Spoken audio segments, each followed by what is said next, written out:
Welcome back to Carnivore Scott. As I continue to move along in a journey to reclaim some health, find health I may have never really known. As a child of the 70s, I was very fortunate in that in my formative years, the food pyramid was not the law of the land. And as such, there wasn't a lot of sugar in my house.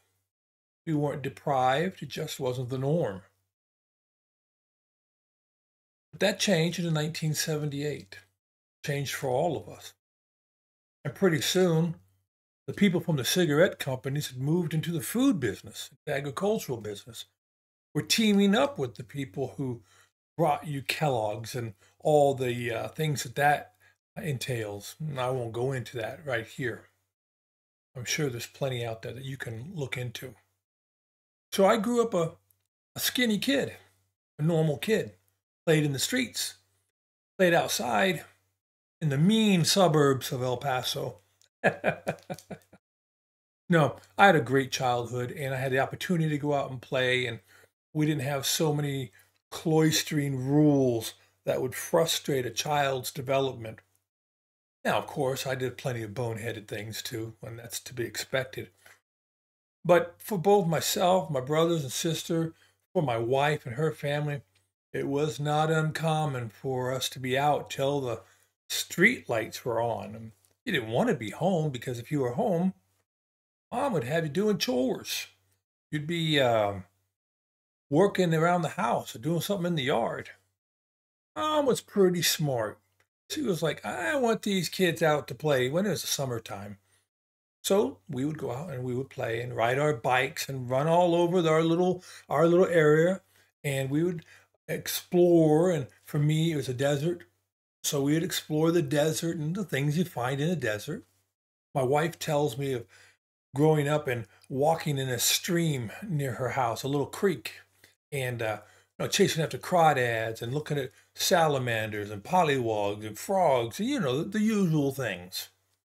Climbing trees and, make believing with our minds, doing what we could. That was the 70s. Well, for me, 60s too. Then it all changed. Coca-Cola and pizza were all the rage. And great big Big Mac burgers and Whataburgers and whatever your local cuisine of extraordinaire. Eating lots of fast food, but that fast food was still, quote unquote, I guess, food. French fries were still made of potatoes and they were fried in animal fats. But that too gave way to seed oils and to food-like substances. Just this past week, I was seeing articles that predict in 20 years, 60+% of the American population is going to have heart disease. Oh yeah, go figure. If what you're going to do is eat pretend food cooked in horrible oils and not exercise, which I'm very guilty of, well, that's just the natural conclusion. If you have a belly that's over your belt, if you're fairly sedentary, you probably have a fatty liver. You're probably pre-diabetic. Your doctor's not probably going to do anything about it because your doctor isn't trained to do it. I don't think your doctors have it in for you. There are people, I think, in the medical industry that do. They don't want you healthy. They don't want you to be capable and responsible for your well-being. To be on their medications. A good doctor would periodically check your fasting insulin.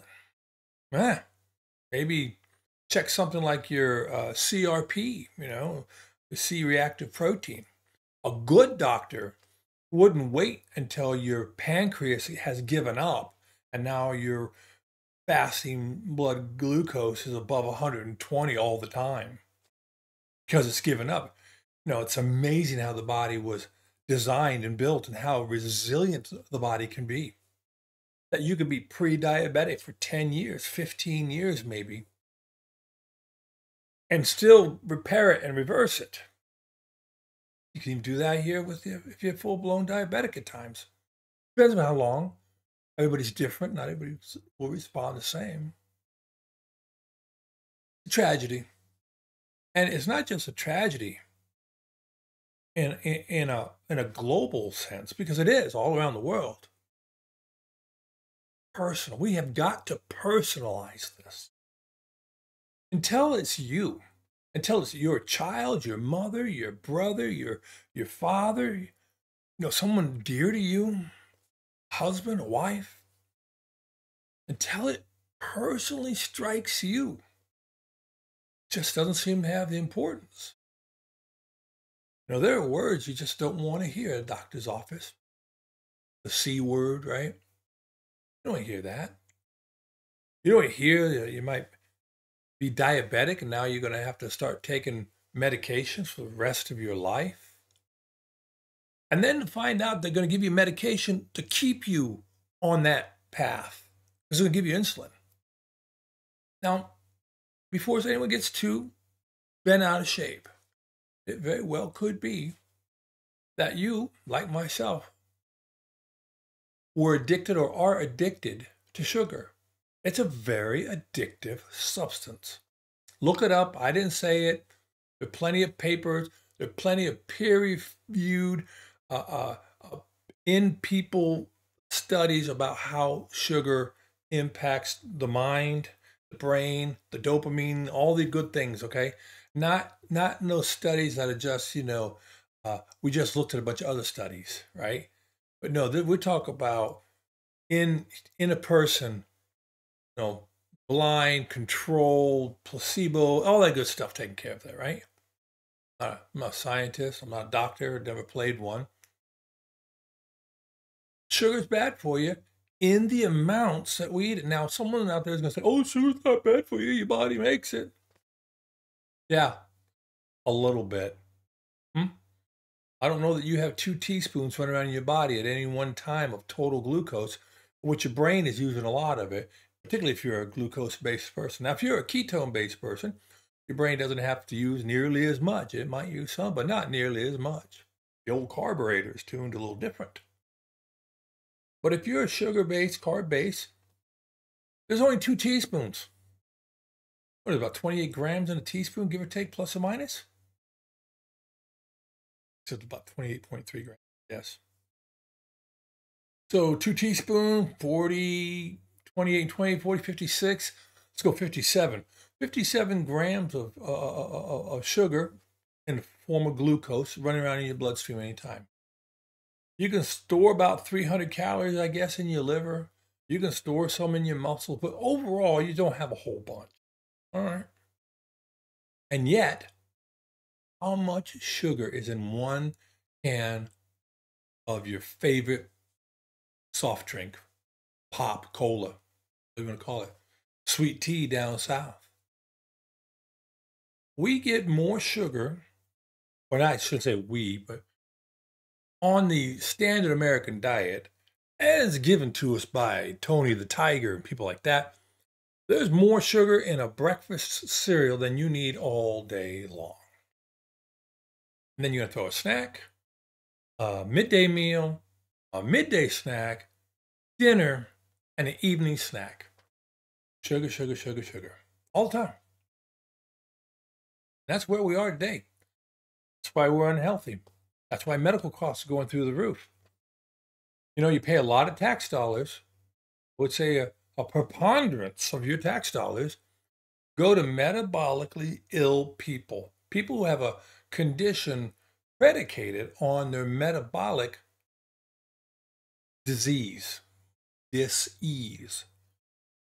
There are very many doctors and good people out there who will tell you cancer feeds off of glucose sugars. Many of our debilitating diseases have a metabolic basis. There you go. So there we are. A sick world getting sicker by what we keep putting into our mouths because our eyes, our ears, and the powers to be that know very well how to manipulate. I was just thinking about that earlier today. I remember when I was a kid, everybody smoked. Doctors smoked, movie stars smoked. Everybody on TV told you to smoke. I remember when it was a big, big deal when they were taking cigarettes out of advertising, right? They just moved to food. Oh, you don't have to eat it. We're not making you eat it. Okay. You keep going with that. One day, as I've heard it said, some enterprising district attorney is going to bring a case against Kellogg's and do some discovery, and they're going to know. And they'll do it like they did with Joe Camel, the cigarette. They'll just ship it off of shores. They'll just make some other group of people sicker. And they'll try to clean up our shelves in the grocery stores. This video didn't start out this doom and gloom. Just got lucky. No, so today is my second day of exercising. I mean, my journey to get to health, to overcome all these things that started in the late 70s and were foisted upon us in the 80s and 90s and on, right? And so I'm going to turn 62 in about a month. And I'm way, way, way out of shape. I mean, round is a shape. Hair, Michelin Man. I'm sure there's somebody out there that can make this, they know how they like that shape like this, and that's just my head. No. It's a problem. There are too many people saying, "Oh, you're just big boned. You look good. Don't worry about it." I'm not asking you. I know. And I've got the diagnoses to say I have a fatty liver. I have the diagnoses that talks about a condition of maybe having cirrhosis. I've got a condition that talks about liver nodules on the surface of my liver. I think all that's about to change. What I'm doing right now, though, is I'm showing you somewhere on the screen here. I'm showing you the exercise I've decided to incorporate into a frequent basis in my quote-unquote weekly routine, and that is the farmer's carry. What I've done is I've decided to, for another week, put off joining the gym. I have a gym down the road, a good gym. Not too expensive, about $40 a month, 24-hour access to it. No, it's not one of the big gyms, it's just a local gym. But I don't need to go to a gym to get in shape. I got out of shape not going to a gym. I don't need to go to one to get in shape. What I need to do is not stuff so much stuff in my pie hole. Yeah. I need to put the right things in my mouth. And from the other videos, you might have noticed, maybe I'll throw a quick picture up here, but I've been eating steak. I got a new Ninja grill. Works quite well. And I can just throw my steak. And most of my steaks about 14 ounces. I hand cut them, so I know they're about 14 ounces. I really like ribeye more than New York strip, at least when I'm getting them. And so eat a lot of steaks, eat a lot of hamburger, some chicken. Every once in a while, eat a little onion, something like that. But mainly going to be eating meat, butter, heavy cream yet. Love me some heavy cream. That's about it. Maybe a shrimp here or there, chicken. But I'm going to eat right, and I'm going to move more. I said that in my last video. Eat more, move more, get my metabolism up, and use my body. You got to use it. So I am. And I'm using some keto mineral drops. So I'm doing those keto chow mineral drops, I guess. I'm not sure the name, but I'm using them. A little bit of iodine on the side with that. And I'm, like I said, going to incorporate these farmer carries. I don't have a fancy rack or tool set, but got a bucket, got a couple dumbbells. And what you've seen is I've taken two 15-pound dumbbells and a 25-pound dumbbell. I worked my way up, first with the 25, then the And then let's see, I did the 30, then I did it. Anyway, I worked up to 55 pounds and I carry it back and forth in my arm. I'm walking about 20 yards, paced it, stepped it off. So about 20 yards, 60 feet. Carry with one hand, carry the other. And they say that farmer's carry is really good for working the core and the traps and the shoulders and the arm, forearms and stuff like that. So we're going to see. I did it. It got me breathing hard. And I can do those each day now that I've got the bucket set up and the weight set up and I know the distances. And I'm not sure how many circuits I did. I want to say I maybe did 10. I might have done 18. But I walked my way up with the 55 pounds and did a couple of that. Then I stepped myself down. And then I carried one in the opposite hand. So I had a little bit of balance. And then I finally did it with a 25 pounder up here on my shoulder, up back and forth. And today was day 2, my first day of doing the farmer carry. And we'll see what happens after a month or so of that. And I think I'm going to go out to Facebook Marketplace and see if I can find some more weights. Or I can go get some dirt and put dirt in the bucket. Or I can use water and put water in the bucket. I don't have to spend any money. I have dirt and I have water. And I might even find another bucket so I can do 2 buckets. Then I'd be walking maybe with over 100 pounds between the 2 arms, and that'd be a little bit more taxing. Not just yet. Anyhow, I thought I'd share that with you just to let you know that I'm continuing to do it, trying to keep up with Kip over there, Carnivore Kip, and do these exercises. Tomorrow will probably be more sprints on the cross trainer. And then Friday, and then I might even try to do some farmer's carries tomorrow also. So farmer carries, sprints on the cross trainer, and a mile to mile and a half walks with the 20-pound weighted vest. And we'll see what happens over the next, let's go 4 weeks, month of working out and see where things are. All right. Appreciate you joining me. I hope you all are having a great day. I hope things are working out well for you. Today is that national holiday, Juneteenth, so I hope that you all have given it all the due regard and understand and are celebrating it for all that it means. And I truly mean that. And I trust that you all take care. And there we go. My dogs are telling me I got to go. Take care now. God bless. Peace, prayers, and blessings for each one of you now. Bye-bye.